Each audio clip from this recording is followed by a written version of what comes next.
Bulletin میں سب سے پہلے ذکر کریں گے ترکی اور شام میں آنے والے زلزلے کے۔ ترکی اور شام میں 7.8 شدت کے زلزلے کے بعد ملبے تلے دبے زندہ افراد کو بچانے کی کوششیں جاری ہیں۔ زلزلہ متاثرین کی مدد کے لیے وقت کم اور مقابلہ سخت ہے۔ ترکی میں گزشتہ روز سے اب تک 100 سے زیادہ آفٹر شاکس آ چکے ہیں۔ ترکی اور شام میں مجموعی اموات 4800 سے زیادہ ہو گئی ہیں۔ ترکی میں 3381 جانیں گئی ہیں، تقریباً 16000 افراد زخمی ہوئے ہیں۔ شام میں زلزلے سے 1451 اموات ہوئیں، 3531 افراد زخمی ہوئے ہیں۔ ترکی اور شام میں زلزلے سے متاثرہ حصوں میں ریسکیو ٹیمیں امدادی کارروائیوں میں مصروف ہیں۔ سخت سرد موسم کے باعث متاثرین کھلے آسمان تلے سڑکوں پر موجود ہیں۔ برفباری اور سخت سرد موسم کے باعث متاثرہ حصوں میں امدادی کاموں میں دشواری کا سامنا ہے۔ ڈیزاسٹر رسپانس ٹیم کے مطابق ترکی اور شام میں 5600 سے زائد عمارتیں ملبے کا ڈھیر بن گئی ہیں۔ زلزلے کے مرکز قاہرمان ماراش اور غازی انتب کے درمیان کے حصے میں سب سے زیادہ تباہی ہوئی۔ ترک ہلال احمر نے رضاکاروں کو گاڑیوں میں متاثرہ علاقوں تک نہ جانے کی ہدایت کی ہے۔ ترک ہلال احمر نے کہا ہے کہ گاڑیاں زلزلے سے متاثرہ علاقوں میں سڑکوں پر 50 میٹر گہری کھائی میں گری ہیں اور سڑکوں پر برف بھی ہے۔ مختلف ملکوں کی جانب سے امداد اور ریسکیو کی کوششوں میں تعاون جاری ہے۔ چین زلزلے سے نمٹنے کے لیے $6 ملین کی ہنگامی امداد دے گا۔ چین کا ریڈ کراس بھی ترکی اور شام کو $2 لاکھ کی ہنگامی امداد دے گا۔ امریکی صدر جو بائیڈن نے اپنے ترک ہم منصب سے فون پر رابطہ کر کے جانی اموات پر اظہار تعزیت کیا ہے اور ریسکیو کی کوششوں میں امریکہ کے ہر قسم کے تعاون کا اعادہ کیا ہے۔ ترکی اور شام میں زلزلے سے بڑے پیمانے پر تباہی کے بعد پاکستان نے امدادی سامان اور ریسکیو ٹیمیں ترکی روانہ کر دی ہیں۔ ملبے میں پھنسے زندہ افراد کو بچانے کے لیے ریسکیو ورکرز کی کوششیں جاری ہیں۔ ترکی اور شام میں زلزلے نے ہر طرف تباہی مچا دی۔ ہزاروں اموات پر ملک بھر میں سوگ کی فضا ہے۔ مشکل کی اس گھڑی میں وزیر اعظم شہباز شریف کی ہدایت پر پاکستان سے 2 طیارے امدادی سامان اور ریسکیو ٹیموں کے ہمراہ ترکی بھیج دیے گئے۔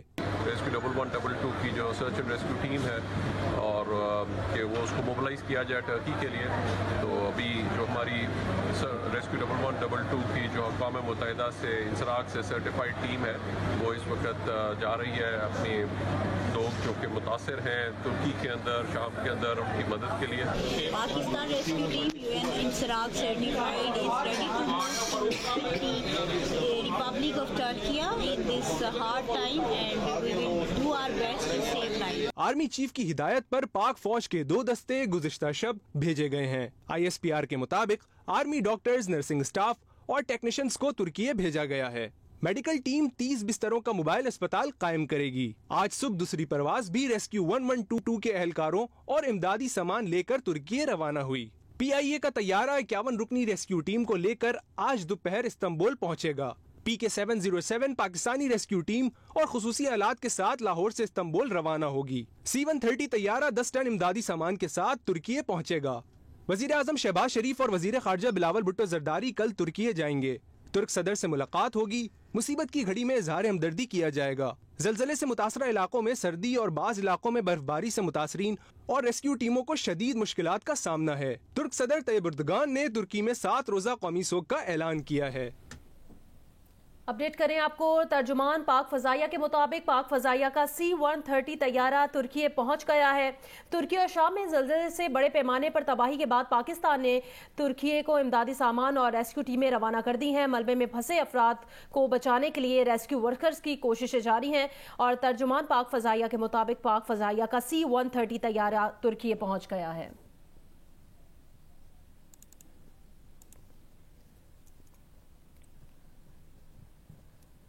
وفاقی کابینہ کے اجلاس میں وفاقی کابینہ نے ترکی میں زلزلے سے جانی اور مالی نقصان پر اظہار افسوس کیا۔ کابینہ اجلاس میں ترکی میں زلزلے سے وفات پانے والوں کے لیے دعائے مغفرت کی گئی۔ وزیر اعظم شہباز شریف نے کابینہ ممبران کو دورہ ترکی پر اعتماد میں لیا۔ وزیر اعظم نے کہا کہ مشکل کی گھڑی میں ترکی کے عوام اور حکومت کے ساتھ کھڑے ہیں۔ ترکی نے ہر مشکل وقت میں پاکستان کا ساتھ دیا۔ پوری پاکستانی قوم ترک عوام سے اظہار یکجہتی کرتی ہے۔ کابینہ کو سانحہ پشاور کی تحقیقات کی پیش رفت سے آگاہ کیا گیا۔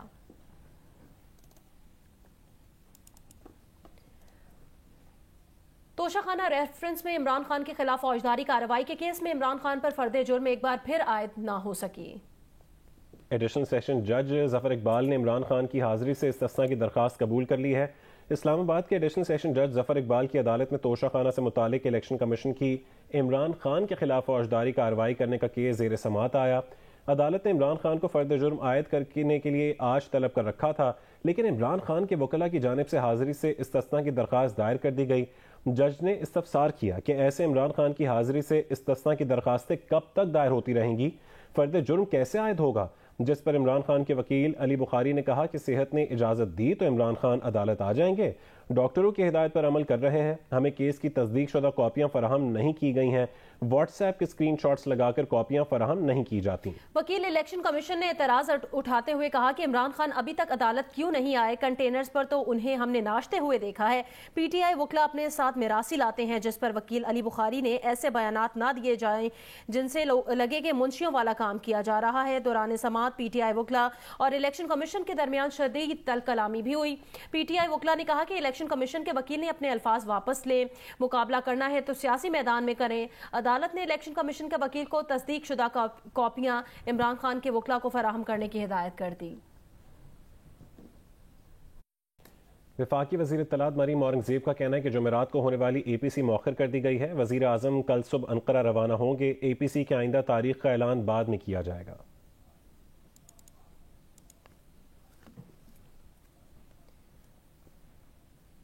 ابھی آپ کو براہ راست لیے چلیں گے۔ پی ٹی آئی رہنما اسد عمر اسلام آباد میں میڈیا سے گفتگو کر رہے ہیں۔ پرانی تنخواہ پر نوکری کرنے کو تیار نہیں ہے، اور یہ فیصلہ ہو چکا ہے کہ اب جو ہم نے ملک کو چلانا ہے وہ آئین کی بنیاد پہ چلانا ہے، وہ جمہوریت کی بنیاد پہ چلانا ہے، اور یہی وہ خوف ہے جو نظر آ رہا ہے کہ قوم فیصلہ کر کے بیٹھ گئی ہے۔ یہی وہ خوف ہے جس کی وجہ سے آج کل آپ کو ایسے اقدامات نظر آ رہے ہوں گے جس سے پریشانی بھی آپ کو ہوتی ہوگی۔ کبھی فواد چودھری کو اٹھا لیا، کبھی شیخ رشید کو اٹھا لیا، کبھی پرویز الہی کے گھر پہ دھاوا بولا جا رہا ہے، شندانہ گلزار کے اوپر ایف آئی آریں کاٹی جا رہی ہیں۔ ایک ہیجان کی کیفیت نظر آتی ہے، اور اس کی وجہ یہ ہے کہ ان کو نظر آ رہا ہے کہ یہ جو پرانا نظام تھا اس کے دن اب ختم ہوتے چلے جا رہے ہیں۔ وہ ہم بچپن سے پڑھا کرتے تھے، دیواروں کے اوپر لکھتے تھے کہ گرتی ہوئی دیواروں کو ایک دھکا اور دو۔ وہ دھکا آ گیا، یہ دیوار گر رہی ہے، اب یہ جو مرضی کر لیں، جتنی مرضی کوشش کر لیں، یہ روک نہیں سکتے، کیونکہ وہ کہتے ہیں، انگریزی میں کہتے ہیں idea whose time has come cannot be stopped۔ یہ وہ فیصلہ ہے جو قوم کر بیٹھی ہے، اس کو اب کوئی روک نہیں سکتا، چاہے کتنا اپنے آپ کو طاقتور سمجھتا ہو، وہ اس کو روک نہیں سکتا۔ جب ایک 22 کروڑ کی قوم، ایک غیرت مند دلیر قوم فیصلہ کر لے تو اس کے فیصلے کو روکا نہیں جا سکتا۔ وہاں پر پاکستان کھڑا ہے۔ ہر طبقے کو اس جدوجہد کے اندر شامل ہونے کی ضرورت ہے۔ یہ جنگ کسی سیاسی پارٹی کی نہیں ہے، کسی سیاسی لیڈر کی نہیں ہے، کسی ایک شخص کی نہیں ہے، یہ کوئی ذاتی مفاد کے لیے نہیں ہے، یہ قوم کی جنگ ہے، یہ آپ کی جو میری عمر کے لوگ ہیں ان کے بچوں کی جنگ ہے۔ تو اس کے اندر آپ کا حصہ لینا، اور ہر طریقے سے ہر شخص جو ہے اس کو ایک ہی طریقہ کار نہیں ہے اس کو اس تحریک کے اندر شامل ہونے کا، اس آزادی کی جنگ کے اندر حصہ لینے کا۔ اگر آپ شعبے کے اندر مہارت رکھتے ہیں تو یہ جنگ تو جیسے میں نے کہا یہ تو پاکستان کی قوم نے جیتنی ہے، پاکستان کی عوام نے جیتنی ہے، تو لکھ دیا جا چکا ہے، اس کی تو فکر نہیں ہونی چاہیے۔ لیکن آگے پھر پاکستان کو واپس پیروں پہ بھی تو کھڑا کرنا ہے نا، واپس جو اس وقت زخمی قوم ہے اس کے زخم بھی تو بھرنے ہیں نا۔ تو ہر شعبے کے اندر بشمول ہیلتھ کیئر کے شعبے کے ہمیں ضرورت ہے کہ پاکستان کے وہ لوگ جو دل میں رکھتے ہیں، پاکستان کی لگن رکھتے ہیں، پاکستان کے لیے کی بہتری دیکھنا چاہتے ہیں، جنہوں نے اپنا مستقبل پاکستان کو بنایا ہوا ہے، وہ سب مل کر اس کاوش کے اندر حصہ لیں۔ آخری حصہ جس کی میں بات کروں گا وہ ہے اس وقت معیشت کی صورتحال۔ اس وقت آئی ایم ایف کا مشن یہاں پر آیا ہوا ہے اور آئی ایم ایف کے ساتھ حکومت کے مذاکرات چل رہے ہیں، اور جیسے اس حکومت کی باقی تمام چیزیں ہوتی ہیں، جھوٹ کے پاؤں نہیں ہوتے، تو اسی طریقے سے یہ پورا آئی ایم ایف کا جو معاملہ ہے اس کے اوپر ایک عجیب و غریب آج کل ہم ٹیلی ویژن کے اوپر کہانیاں سنتے ہیں۔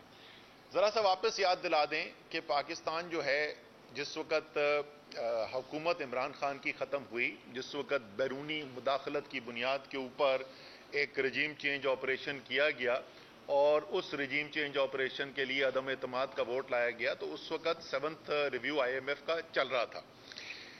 اس کے بعد اس کے حتمی سٹیجز کے اندر تھا جس کے اندر بات چیت جاری تھی عمران خان کا یہ کی خواہش تھی کہ پاکستان کے عوام کو عالمی منڈی کے اندر تیل کی قیمتیں بہت زیادہ بڑھ گئی تھیں، اس کے اثر سے بچایا جا سکے جب تک کہ وہ قیمتیں واپس نیچے نہیں آ جاتی. اور تمام ایکسپرٹس یہ کہہ رہے تھے، ماہرین کہہ رہے تھے کہ چند ماہ کے اندر قیمتیں نیچے آ جائیں گی، اور جیسا کہ ہوا، جو تیل $120 پہ پہنچا ہوا تھا وہ $80 تک واپس آیا. اس وقت $40 اس کے اندر کمی ہو چکی ہے. تو انہوں نے کہا کہ اس عرصے کے اندر اپنی عوام پر بوجھ ڈالنے کے بجائے ہم اور کچھ اخراجات میں کمی کرتے ہیں اور اس پیسے سے سبسڈی دیتے ہیں. یہ واحد چیز تھی جس کے اوپر IMF کے ساتھ بات چیت چل رہی تھی. ان کی حکومت آئی. حکومت آنے کے بعد ایک دن یہ کہتے تھے کہ ہم جو کرنے جا رہے ہیں ہم کیا کریں، ہمارے تو ہاتھ بندھے میں، یہ عمران خان کا معاہدہ تھا. پھر اگلے دن وہ کہتے تھے انہوں نے IMF کے معاہدے جو ہے اس کی خلاف ورزی کی، اس لیے IMF کے ساتھ معاہدہ نہیں تھا. پہلے تو یہ کچھ 6 ہفتے 8 ہفتے یہی تماشا چلتا رہا، روز ان کا بیان بدلتا رہا. آخر کار ستمبر کے مہینے میں آ کر ان کا معاہدہ IMF کے ساتھ ہو گیا، اور ستمبر کے مہینے کا مطلب کہ عمران خان کی حکومت ختم ہوئے 5 ماہ گزر چکے تھے. تو ظاہر ہے یہ اس حکومت کا سائن کیا ہوا، ان کے دستخط شدہ معاہدہ ہوا. اس کے اوپر پہلے پیسے بھی ریلیز ہو گئے، پاکستان کو پیسے ملے. اس کے بعد کیونکہ اسحاق ڈار جو ہیں وہ چاہتے تھے، ان کی شدید خواہش تھی کہ مفتاح اسماعیل کو ان کی کرسی سے ہٹایا جائے، تو انہوں نے کہا کہ یہ تو تباہ ہو گئے اور برباد ہو گئے. مفتاح نے پاکستان کی معیشت کو تباہ برباد کر دیا اور یہ IMF کے سامنے لیٹ گیا، اور میں بہت ببر شیر ہوں اور میں آ کے جو ہے نا وہ سب سنبھال لوں گا اور IMF کو میں دیکھ لوں گا. یہ ان کے الفاظ تھے، دیکھ لوں گا، میں اپنی زبان میں بات کروں گا. تو وہ آگے انہوں نے اپنی زبان میں جو بات کرنی شروع کی، وہ معاہدہ جو ہے وہ پھر رک گیا. اب زر مبادلہ کے ذخائر گرتے چلے جا رہے ہیں. مہنگائی پاکستان کی تاریخ کی بدترین مہنگائی سے ہم گزر رہے ہیں. ہزاروں کاروبار بند ہو چکے ہیں، لاکھوں لوگ بے روزگار ہو چکے ہیں. یہ آپس کی ان کی لڑائی ختم نہیں ہوتی، اور جب بالکل ہاتھ سے ان کے معاملات نکل. PTI رہنما اسد عمر اسلام آباد میں پریس کانفرنس کر رہے ہیں. انہوں نے کہا اس ہفتے یا اگلے ہفتے پاکستان کی سمت کا تعین ہونے والا ہے. ملک کو آئین اور جمہوریت کی بنیاد پر چلانا ہے. انہوں نے یہ بھی کہا پاکستان پر خود غرض ٹولہ مسلط ہے، قوم فیصلہ کر لے تو اس کے فیصلے کو روکا نہیں جا سکتا.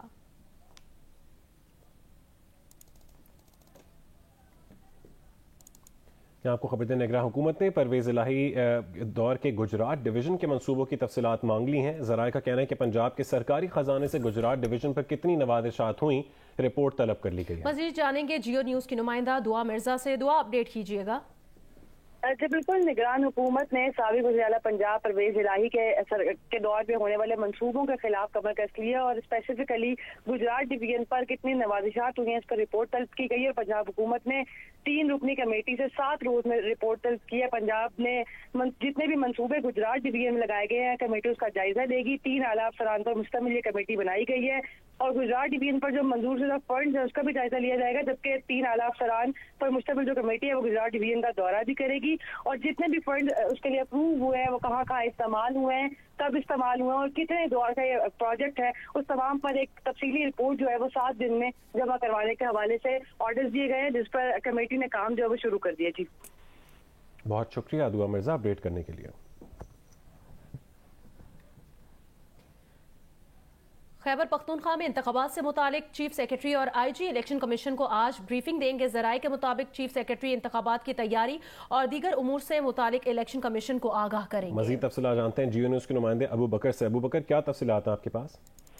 جی بالکل، الیکشن کمشنر خیبر پختونخوا نے آج خیبر پختونخوا میں انتخابات سے متعلق IG خیبر پختونخوا اور چیف سیکرٹری کو جو ہے میٹنگ پہ بلایا ہے، اور اس میٹنگ میں جو ہے IG خیبر پختونخوا میں امن و امان صورتحال سے متعلق جو ہے بریفنگ دے کے، جبکہ ساتھ انتخابات میں سیکورٹی سے متعلق بھی IG خیبر پختونخوا جو ہے وہ الیکشن کمیشنر کو بریفنگ دے گے، جبکہ اس کے علاوہ چیف سیکرٹری جو ہے وہ بھی انتخابات کی تیاری اور دیگر امور سے متعلق جو ہے اس میٹنگ میں جو ہے الیکشن کمیشن کو بریفنگ دیں گے. 2 بجے کا ٹائم دیا گیا ہے اس میٹنگ کے لیے. IG خیبر پختونخوا جو ہے وہ بھی اور چیف سیکرٹری بھی اپنے آفس سے اس میٹنگ کے لیے نکل چکے. بہت شکریہ ابو بکر صدیق اپڈیٹ کرنے کے لیے. اسلام آباد کے F9 پارک میں پیش آنے والے مبینہ زیادتی کے واقعے کے خلاف سول سوسائٹی اور شہری سراپا احتجاج ہیں. پارک کے باہر بینرز اٹھائے شہری جمع ہو گئے، جس میں سیکیورٹی کی فراہمی اور ملزمان کی گرفتاری کا مطالبہ کیا گیا. اسلام آباد کے F9 پارک میں مبینہ زیادتی کے واقعے کو پیش آئے 4 روز سے زیادہ ہو گئے. ملزمان کی تلاش ممکن نہ ہونے کے خلاف سول سوسائٹی اور شہریوں نے پارک کے قریب احتجاجی مظاہرہ کیا، جس میں ایسے واقعات کی روک تھام اور ملزمان کی فوری گرفتاری کا مطالبہ کیا گیا.